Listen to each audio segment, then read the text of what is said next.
Welcome, everyone. Welcome to another Astral interview. And here with me, I have Aimee Mosco.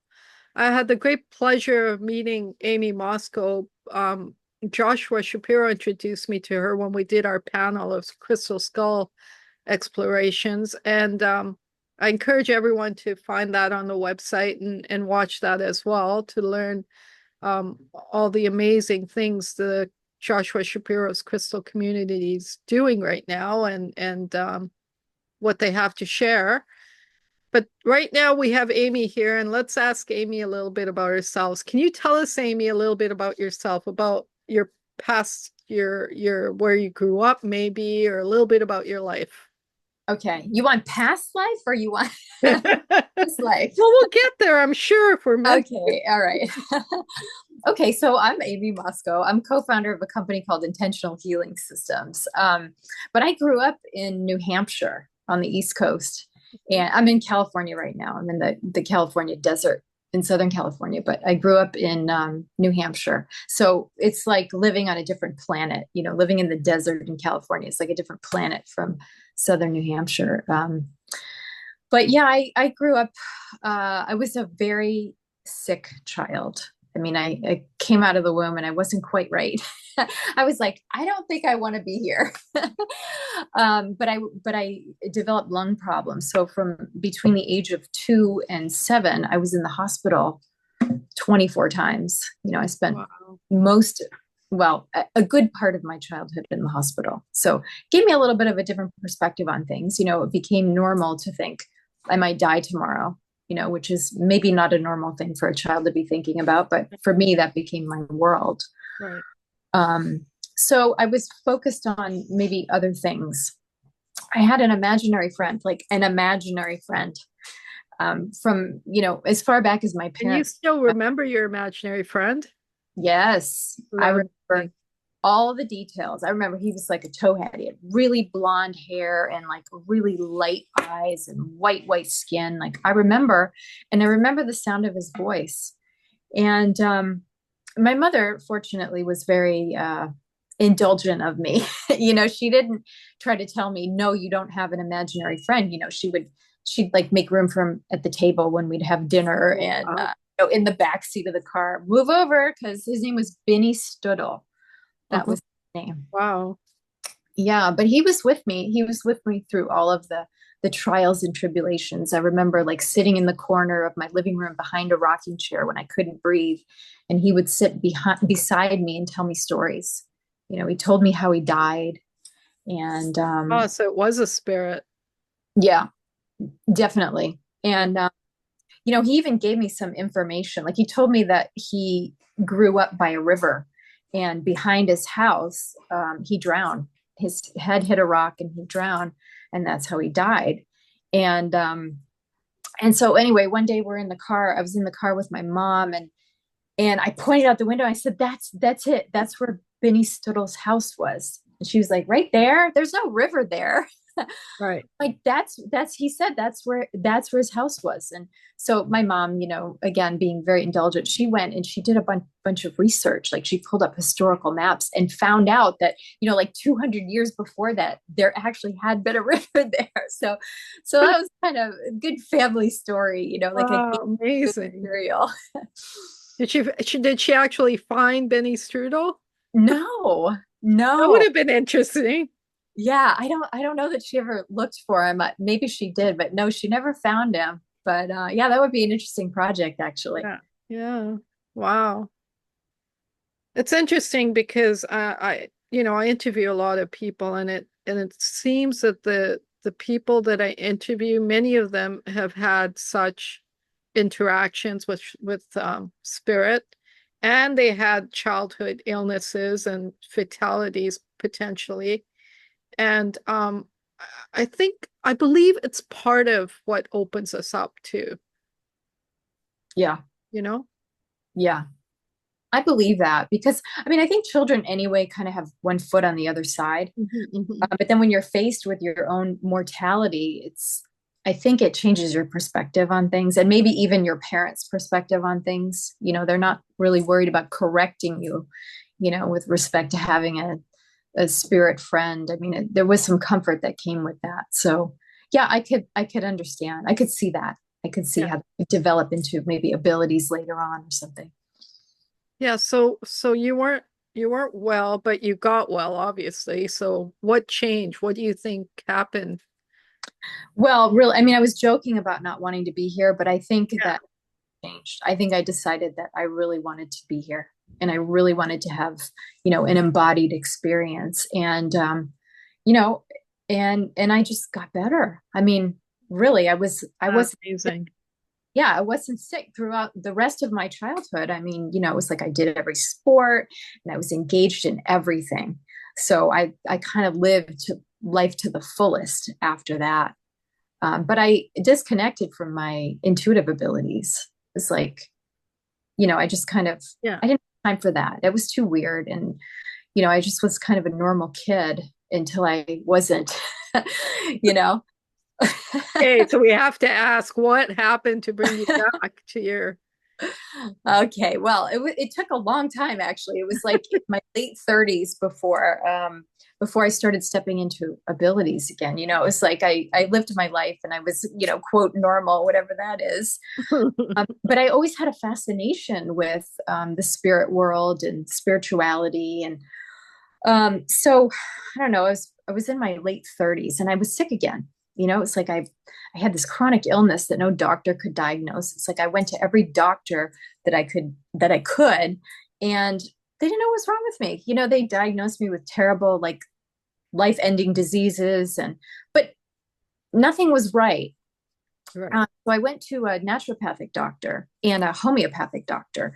And, after he did the intake interview, he said he was going to prescribe a remedy, a holistic, energetic remedy. And he said, I'm not going to tell you what it is. Like, this requires trust. You just have to trust me.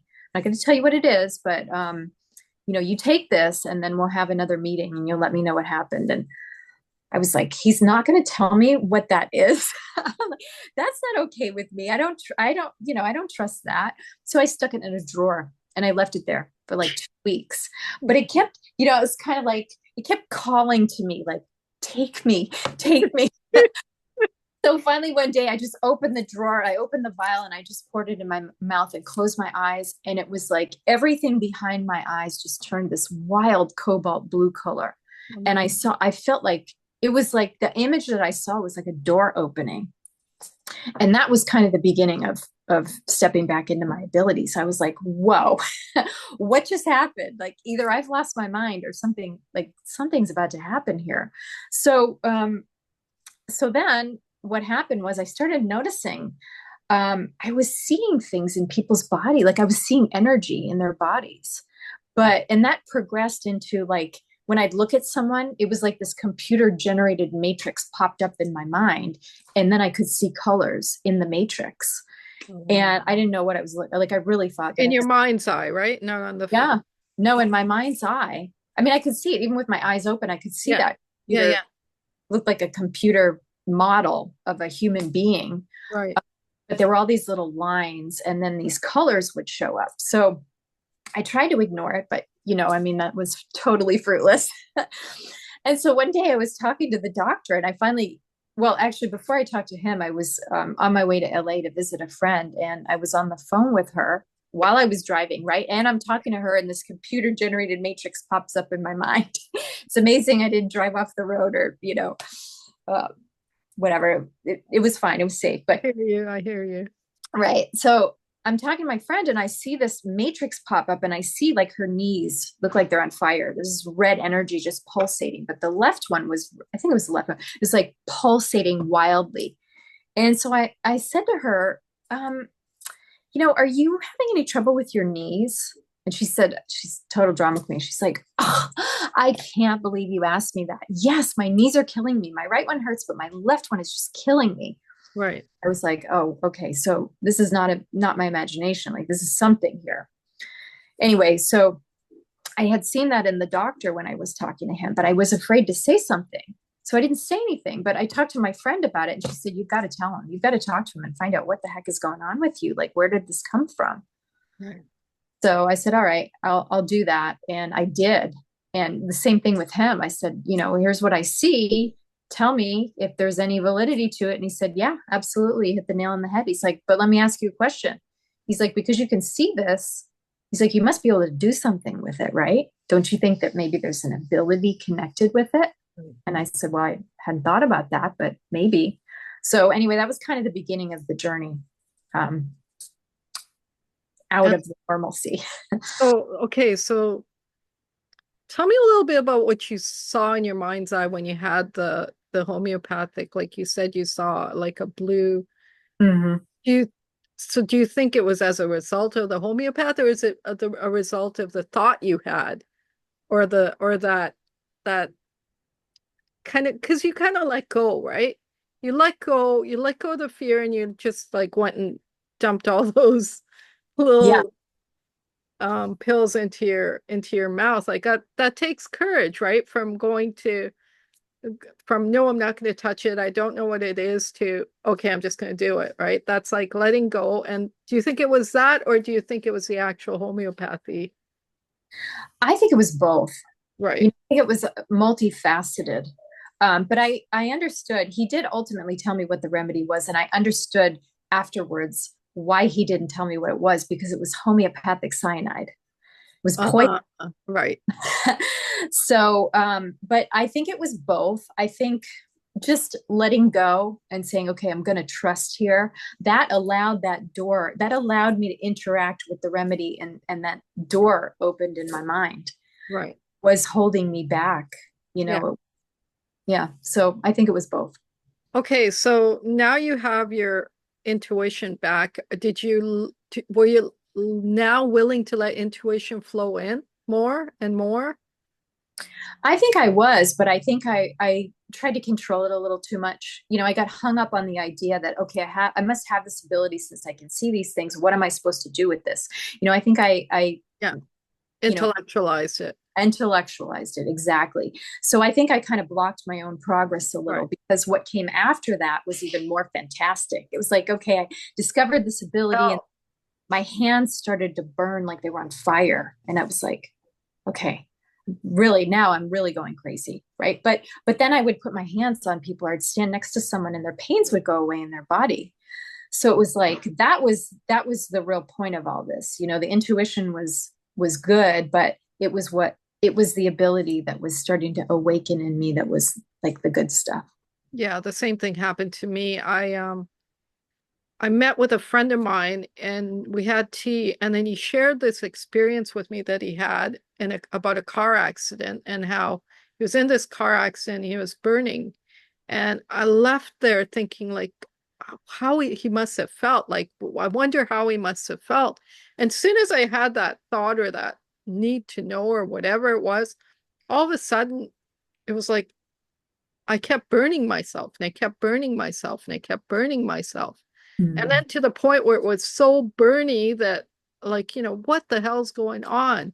And then as soon as I figured out, when I tracked back to when it started, that it was as a result of what I'd asked that day, because as I asked to know what it felt like, right? Mhm. It was like I was rewarded or something, because my hands lit up and they were really hot. And now I'm like, what is going on? But then of course Googled it and learned about Reiki, and then started working with my hands. So yeah, similar experience. So it's amazing how spirit, interacts with us on such a profound level to bring out our abilities, or you know. Yeah, I know. And it lends a lot of credibility also. When you have an experience like that, then it helps you to even trust more, and to let yourself go more. So tell me now, the experience you were having where you actually saw those matrices and grids of people, what did you do with that? Can you still see that, or did Yes. In fact, I worked with doctors. I kind of went into medical intuition a little bit, but I wasn't nice. comfortable with that because I don't have medical training. So it's like I'd hear a term in my mind, like I'd see it in the body, I'd hear a term in my mind, and I'd have to go like spend an hour doing research to figure out, you know, what you know, what a word connected with. Right. So I didn't really like that wasn't really for me, but I actually did work with doctors over the years because I can find tumors that machines can't even find. So Right. I can find like the origins of disease that machines can't find. Um, Wow. but I also realized like that wasn't my lot in this world. It wasn't about diagnosing. It was Yeah. more about what caused the disease, understanding the lesson that was underneath whatever was ailing someone. Um, so, I became very connected with Metatronic channels. I mean, it's like that was the next step. After my hands started burning, I started to move energy. When I would see it in this Mm-hmm. matrix, I could move it. Yeah. Uh, then I started channeling Archangel Metatron, and Metatron imparted a whole healing system to me to recalibrate the energy field, the matrix of the human body. And Wow. yeah, it took me like Took 8 years. notes, right? You got notes and you wrote everything down. Oh, well, if you could see behind me, I have a whole bookshelf. Like I have volumes of diagrams and notes. And I Yeah. mean, it took me 8 years to map the human energy field based on what I could see. So yeah, it was a voluminous amount of information. So there's a book in the future, of course. Well, actually, I've already co-authored 11 books. Oh, So I wow. have I a didn't lot even of books know. under my belt. But I started teaching practitioners. I started this company with a friend of mine, Intentional Healing Systems, and I started to teach them what Metatron imparted to me. So then they can go out and they can facilitate and help people recalibrate their energy field. So yeah, but Oh, there's more. There's more coming. okay. So you've got a whole modality based on what Metatron channeled to you now? Yes. Amazing. Amazing. For me, it was Michael who came to me, which Okay. um yeah, it was more on my channeling or my teaching was more on language rather than energy body. It was more on language and being able to read between the lines of when someone's speaking. So it's another fascinating subject, but like you, I decided it wasn't for me to continue with that experience and I left it aside, but I have my notes and stuff from that too. Yeah. Fascinating. It's amazing. It's amazing. Like with with all the different um what's the word I'm looking for? Teachers out there, spiritual teachers out there. There's so much that we don't know that we could know if we allow ourselves to just let go and let ourselves be guided, eh? Oh, absolutely. And sometimes the guidance comes from places and beings that you would never expect. Like I work with horses. For the past 2 years, I've been working with these rescue horses, and they've been like my greatest teachers. Amazing. Yeah. Amazing. So do you ride horses or you're a horse whisperer then, I guess, on some level? I'm a horse listener. Horses whisper to me. That's amazing. Yeah, I know I'm not a rider. I mean, I've ridden horses, but it was never a hobby of mine. But the horses, the rescue's not far. I mean, it's just a couple miles down the street from me. And they called to me and they said, "We need you to come." And again, I had that moment of like, I think I might be a little bit crazy, but but it's been profound. I mean, these horses, it's given me a whole new respect for the animal kingdom and what their purpose is on this planet and what job they do for us. So yeah, it's been really an interesting experience. I'm looking forward to reading your books now. I'm Okay, well, excited. yeah, one of the first one is called Gratitude plus Forgiveness times Love equals Happiness. Yes, And I saw that. you saw that, right? And then the second one is Daily Agreements, Guidelines, and Intentions. And it's Right. it's different. It helps you work through creating your own agreements with yourself, kind of like what you were talking about, language, being able to like use high vibrating language and read between the lines and say what you really, Right. really anyway. So and then there's a bunch of others also. Amazing. Amazing. Well, you'll have to give us the list so we can share it with everyone. And we'll have to talk more in another interview in more depth about these books and what's in the content of these books. But let's continue here for a bit. So, okay, so you're you're working with these medical practitioners and working with the grid that and you've now created this modality, if I may use that word, to train others. So how did that change your life? And like, I mean, that's a lot, right, for someone to do in their lifetime. Yeah, it is a lot. And, it's been a lot of long days and nights, and sometimes feeling like I've bitten off more than I can chew. So, yeah, it definitely changed things for me because it became less of a hobby and more of a all-encompassing passion. Right. So, and I felt too, I think during certain points, I felt a lot of pressure because, I wanted to share with people. Like I worked through symbols. I'd get, like I'd channel a symbol geometry, and then would come the meaning of what the symbol was, what it stood for, how it helped when you projected it into your body, like how it would help retrain the energy. Tapping sequences came along with that, but I was always getting new information and I wanted to share it. But then I would share it and people would ask me all these questions. They Right. want to, they want to have the symbol, and I would say, no, it's not yet. It's not, I don't understand it all the way. Like I I can't get know. that. It was like, Yeah. that I wanted to share it so badly, but then when I did, it became a whole can of worms that opened. Yes. So, Yeah. As soon as you wanted to share it, it was like more's coming so that what right, you wanted to share, you can't share because now you have this whole library of information that came through that you don't know what to do with even. right. Yeah. So I had to develop some different disciplines, personal disciplines to actually get the information out so it would really help people, in an encompassing way, not just, you know, take their headache away for a few minutes. Have you read other channeled works? I imagine you have. Once you had your experience, you were probably drawn to go and read a whole bunch of channeled works. Yeah, I have. There was one particular channel that I was really fond of. He's gone now. James Tiburon, do you know? He's a Metatronic channel. Okay. Really, really technical stuff. He brought through really technical stuff about crystals and Atlantis and the network of Atlantis. So I was very drawn to his material. I'll have to look him up as well. So, so Metatron, um, did you have a connection with Metatron before Metatron on some level? Never even heard of Metatron when he Right. came through. I was like, who is speaking to me in this booming voice? Who are you? Metatron. Oh, okay. I got to go look that up.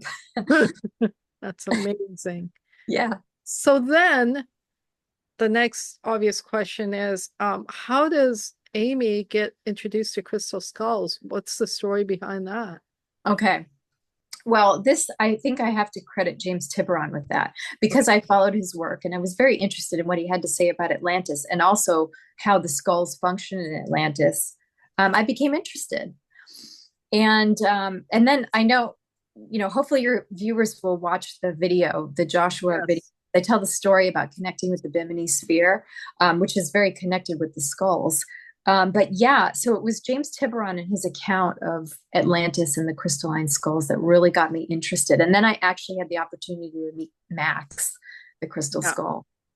And you So went out of your way to meet Max, right? what's that? You went out of your way to find and meet Max because it's not easy to meet Max. No, well, in this case, it wasn't that difficult only because a friend of mine had seen Max, Right. and Max, Max traveled all over the world, but he would go to LA like every 6 months. And so my friend in LA said, you know what, for your birthday, I'm going to get you a session with Max when he comes to town. And I was like, oh, cool. So yeah, it wasn't that difficult, but I would have gone out of my way. Let's put it that way. I would have Yes. moved mountains to see Max. Wow. Wow. And so what was it in James Tiburon's writings that drew you to the crystal skull then? There must have been something specific. It was very specific. It was about how the skulls interacted with the other crystals in the network. Okay. So, and then, with the supplementary information from Metatron, it was like this big picture started to form in my mind. I knew I had memories of Atlantis. I didn't know that I was remembering Atlantis, but when I was a kid and I was really sick, I would have this recurring dream when I would wake up and I couldn't breathe. I'd have this dream that I was standing on a hill. It was like this pile of red dirt, kind of like the dirt in Sedona, that color. Right. And I would look down at the bottom of the hill, and I would have this feeling of despair, and I would say, everything is gone. Like there's nothing left. And then I would wake up and I couldn't breathe. Like my lips were blue and my mom would be rushing me to the hospital.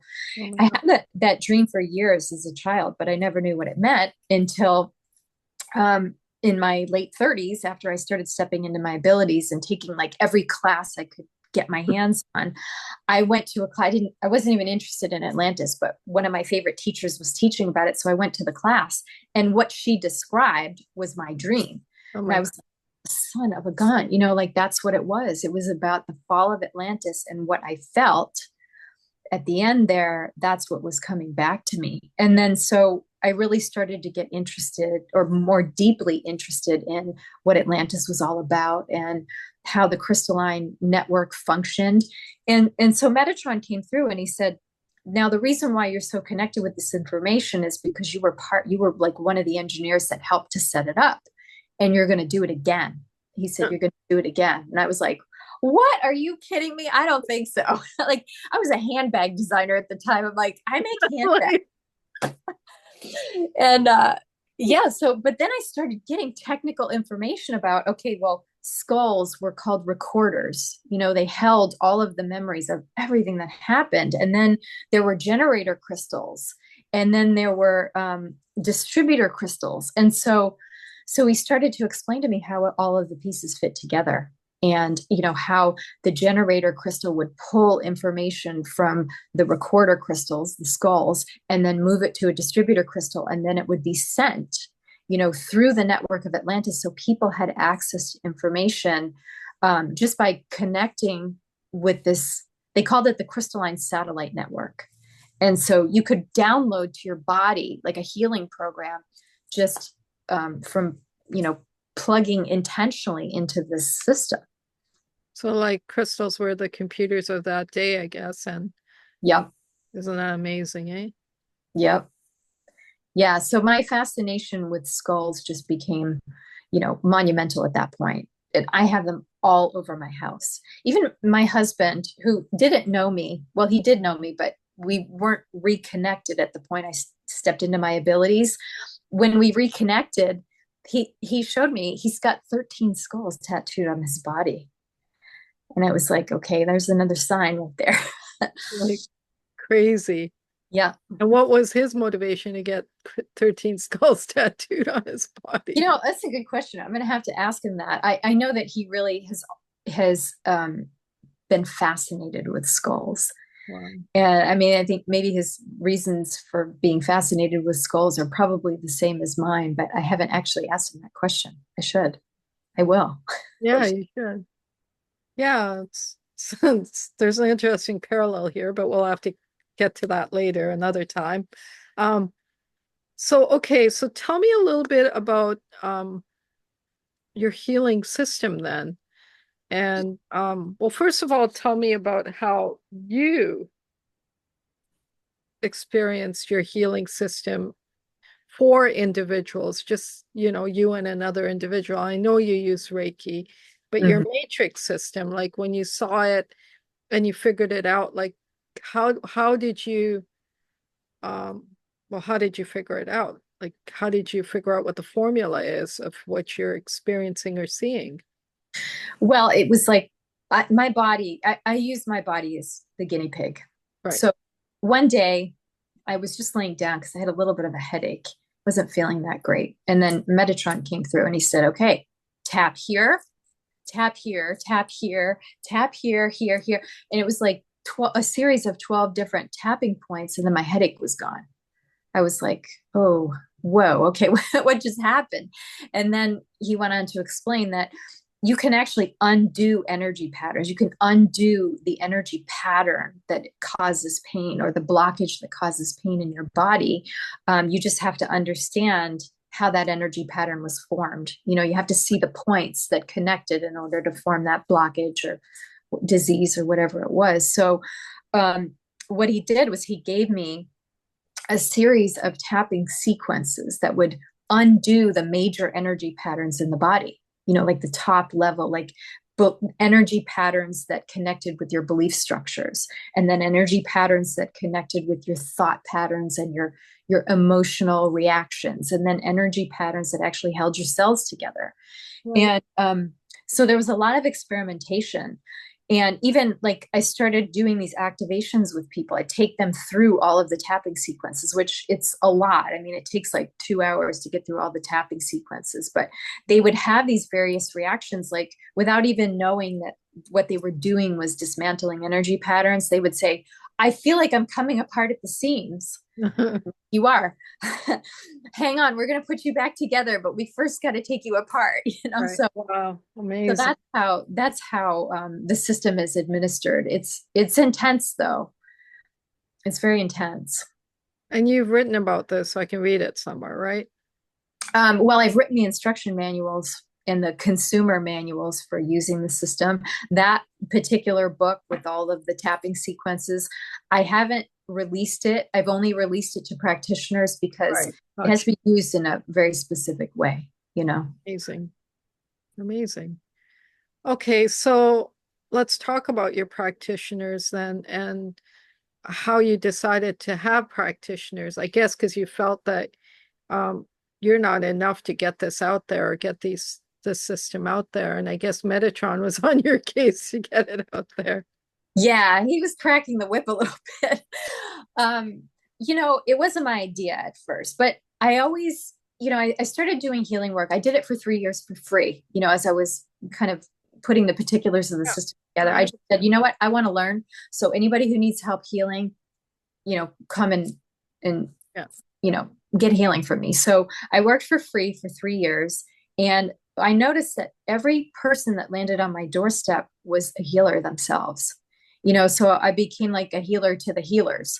But that planted a seed in my mind. I'm like, I'm supposed to be helping people that are helping other people.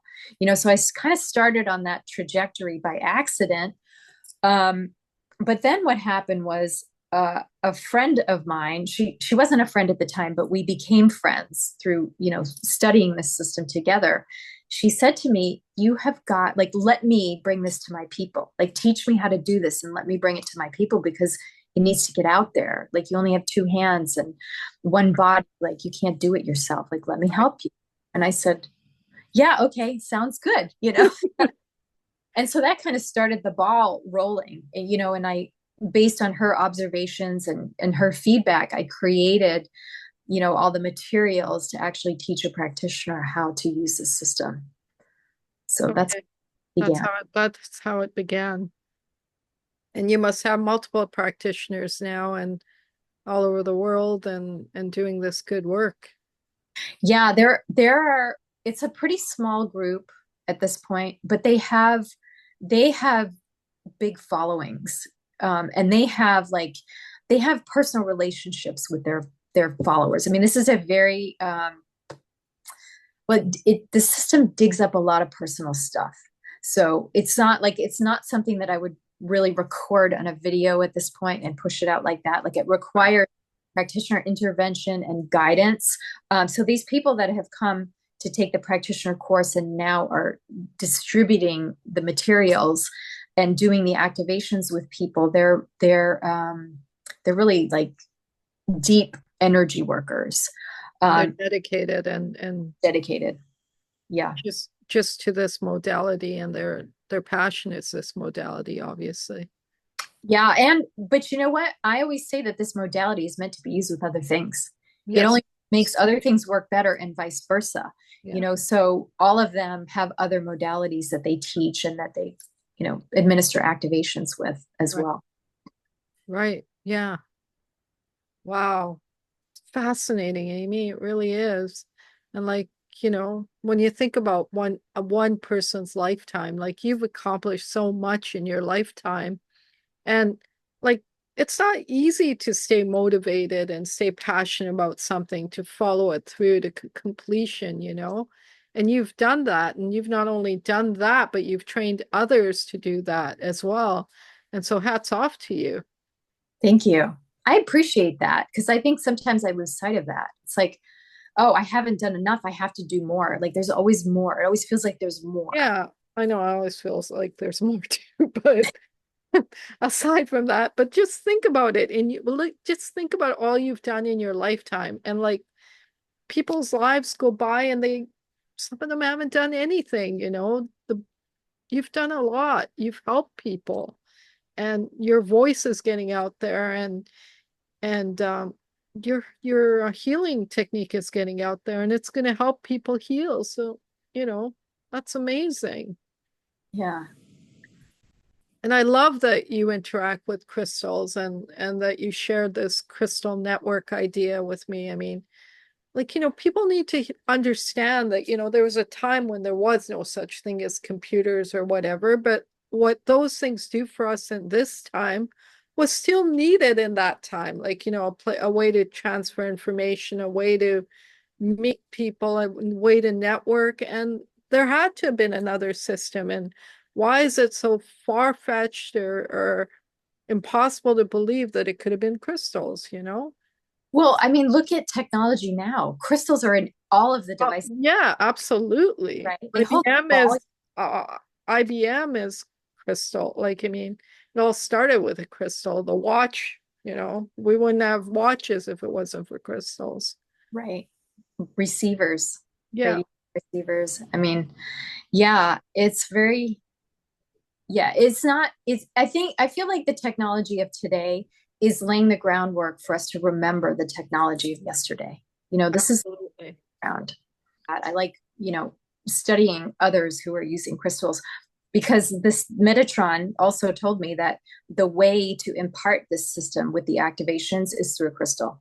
So Right. everybody that does this system that I've downloaded or channeled from Metatron, they get a crystal because the crystal holds the information in its highest level of coherence. Like we as human beings, we can't, our energy fields are always in flux. We're always creating thoughts, and we're generating emotions. So when we go to deliver um, a healing transmission, it's different every time. But when you have a crystal that delivers the healing transmission or the encodings associated with the symbols and the modality, then it is transferred in its highest vibration and also its Right. coherence. And like, you told your Ruby story where, well, David Sweeto was asked to make his devices using rubies and sapphires. Well, we all know how much those things cost these days. So he's using lab grown rubies and sapphires, but he's still like, he stayed true to what he was told to do, and he did it. And these things are amazing. They're so magical. It's sad that they're not in more people's hands, but because they have to use those precious metals like silver and gold and the precious gems, they are pricey, and um but they are amazing. And there's a power to rubies and sapphires that we don't understand, and that that there's a primordial presence to them that, for some reason we need them in our lives. And all of us, I think, need to recognize that crystals should be a part of our lives, and to allow them to be part of our lives, and recognize this other side of us that can communicate with inanimate objects, which aren't really inanimate. I know. They feel Sure. organic to me. I mean, my son would laugh at me because, that crystal that downloaded from the Bimini sphere that I told you guys about in that last video. So watch the last video. Yes, That absolutely. Watch that. I would put it in a pouch and put it in my purse like every time we left the house. And I would say to my son, okay, well, I got to go get your sister. He'd be like, oh, mom, no, you've lost your mind. But like, it's like not an inanimate object to me. It's like, an organic being. Right. Yeah, it is. It's absolutely an organic being. And like my interaction with, like, I was scared when Joshua wanted to show me the crystal skulls, and not scared, but like I don't know what the word is, apprehensive maybe. And but I went with it, and look at the amazing experience I had. Yeah. And wow, a whole other world opened up in that time. Oh, I bet. Yeah. Wow. And the Oh, I can imagine. yeah. Did they speak to you? Did they speak Oh to you? yeah, absolutely. They heated up, and then I'd pull them out, and then they'd speak to me, then they'd bounce in my hands, and I'm like, what the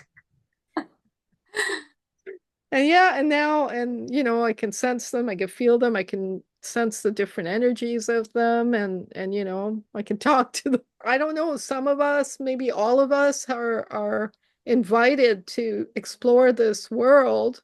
If we say yes, well then this whole magical universe opens up to us. Yeah. And if we say no or are apprehensive or whatever, then we miss out, I guess. You know what? I think probably all of us get a taste of it. Maybe we don't recognize it or acknowledge it, but I mean, even like taking a vitamin every morning puts you in connection with, something that came out of the earth, a mineral or something like that that came out Yeah, of the earth. It's yeah, like we are absolutely. interacting with these organic, we'll call them beings. We're all interacting with them. Yeah. It's, do we acknowledge it or recognize it? Yeah, and like, recently we were studying different trees, and David and I were what tree was it? Oh yeah, acacia tree. Acacia tree has 21% DMT. Really? Wow. Apparently, we just found out. That's So interesting. DMT and MNT. So when we're going around hugging trees, Yeah, right. That's interesting. so tell us, you've told us where you are, and you've told us where you've been. So where are you going? Well, I think my next step is well, I see like a fork in the road, and I'm trying to decide if I'm taking both roads or if I'm taking one road. But I really feel a pull to the animal kingdom. Working with these horses these Oh, past 2 years has really endeared me to the animal kingdom. I mean, I've always been an animal lover anyway, but I see the animal kingdom in a very different light now, and it always feels good to me. Whenever I spend time with the horses and oh, they speak to me, it always feels good. So that has to be incorporated into what I do next. right. Um, but also, I think bringing another version of the system to the public. When I first started, Metatron told me you're going to be downloading a weight release system, and I was like, why? Why? Because I Because think everybody wants to lose I weight. know. Well, that's the thing, but I'm like, it's not. I was like maybe 102 pounds at the time, and I'm Oh, 5'5". right. Like I don't didn't need to lose weight. So I was like, well, how am I going to use my body as a guinea pig for this one?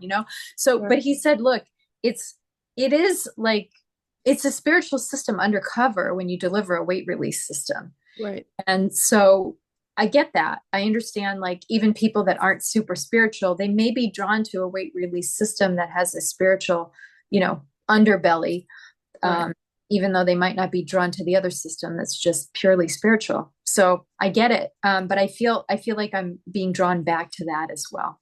Wow. Interesting. I was interviewing someone today who told me how she used to ride a motorbike. And then one day, I don't, she didn't go into why or how, but she purchased a vehicle. And all of a sudden, on purchasing her vehicle, days after that, she lost a whole bunch of weight.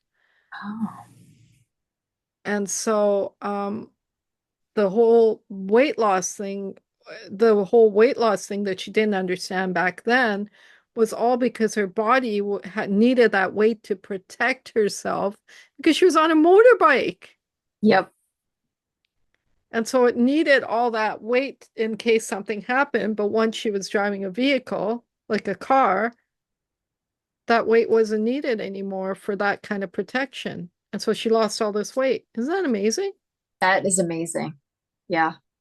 And so true. I mean, Yeah, that is really like if we boil it down to just one idea, it is that weight is protection. it's protection. Yeah. And so in this case, it was physical protection because she was right. Like ultimately, everything that our body does for us is for our good and for what we've asked it for. So so in that case, it was physical, but the weight could be there to protect us from emotional. Yeah. Yeah. Yeah, so it's fascinating, so fascinating. We'll have to discuss that subject later when you're more, um, I guess, more delved into it. Yeah, I would like to. There's lots of discovery. I mean, it did ultimately start like that, and I did test it on a group of people. The interesting thing that happened, like some people lost weight. I mean, some people lost like a lot of weight, like 8 pounds in the first week. Three people lost 8 pounds in the first week. And it was like, oh, that's not medically possible. So maybe it was Right. just water or whatever. But um, the one thing that happened to everybody across the board was that they became more intuitive, and some of them like really intuitive, like they started hearing voices, and their eating habits changed. They didn't have that craving for a greasy burger anymore. It's like they were craving broccoli, you know. So, but there's a lot more to discover. I need to really kind of focus my attention on that, spend a little more time with it, and understand why right now this is important. Like, what's the reason for? Because well, it's ultimately it's our body and the shape of our body is us, right? Like everything in our body. I mean, when we think of all our organs and the state of our organs, again, that's the state of us, right? And so we really have to pay attention to it's all about awareness, I think, staying aware, being aware, right? Right. Well, I mean, if you think about it, it makes perfect sense. I think a lot of people approach weight loss as just a physical event, like how many calories you eat versus how many you burn. Like it's Right, pretty simple equation, but there's really so much more to it. Your beliefs play a part in it, your thoughts and emotions play a part in it, your DNA plays a part in it. right, Imagine you unlock your DNA and then all of a sudden your body shape changes, because you need a different container to have, this elevated experience. wow. Isn't that amazing? It's just fascinating. We are such fascinating beings, and Yeah. if more of us lived in our spirit, I mean, we were talking about it earlier, and that is, we spend 3/4 of our lives trying to figure out the the pitfalls we fell into and the mistakes we made and heal ourselves, that the last quarter is, wasted. If we just stayed aware at every point in our life, then maybe we wouldn't have to go through that 3/4 of undoing. Yeah. Well, I believe that is how it's going to go from now on. I think those who are on the journey of awakening, I think things don't have to be so hard for us. It was like that was our wake up call. That was our journey through awakening ourselves, was to experience all this pain and aggravation. Right, It doesn't have to be that hard when you're awakened, when you can see the lesson underneath something, then you don't have to go through all that pain. It doesn't serve any purpose anymore. right. Absolutely. Well, Amy, I'm exhausting my questions for you, and I really enjoyed our conversation though, and there's so much we could go into deeper, but let's let's um let's just end with, is there a last message you want to leave everyone with? Yeah, I think I would just like to remind everybody that we're standing on the threshold now of a new era. I mean, we're moving out of like the me era into the we era. And so just keeping that at the forefront of your consciousness at all times. Amy, Like you don't have to do things by yourself anymore. Like we are a collective community, and just remember that. that's a beautiful ending statement. Thank you. Thank you so much, Amy. It was a pleasure to have you and an honor to have you. Thank And we'll have you back, and maybe we can go deeper into some of these subjects that we touched today. I love that. Thank you. I've so enjoyed our conversation today. Well, as well. Wonderful.